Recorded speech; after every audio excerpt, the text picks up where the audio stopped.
Ako, ito ang sakit ko sa paa. Nagsukat.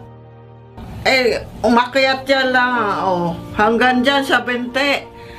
Pagka hindi ko mailakad, hindi ko maitungtong masakit.